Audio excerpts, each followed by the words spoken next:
இன்றைக்கி பீர்க்கங்காய் சட்னிக்கு நான் பீர்க்கங்காய் தொளி தனியாக காய் தனியாக வெட்டி எடுத்து வச்சுட்டேன். ஒரு அரை பல்லாரி கொஞ்சம் சின்ன வெங்காயம் எடுத்து நறுக்கி வச்சுக்கணும். தக்காளி ஒரு தக்காளி, பச்சை மிளகாய் 1.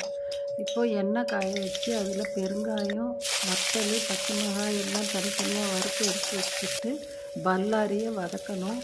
அதில் ஒரு கொத்து கருவேப்பிலை போட்டு அது வதங்கின பிறகு பீர்க்கங்காயை பாதி வதக்கல பீர்க்கங்காயை போட்டு வதக்கிட்டே இருக்கிறப்போ உப்பையும் போட்டு நாம் வதக்கிட்டுருக்கணும்.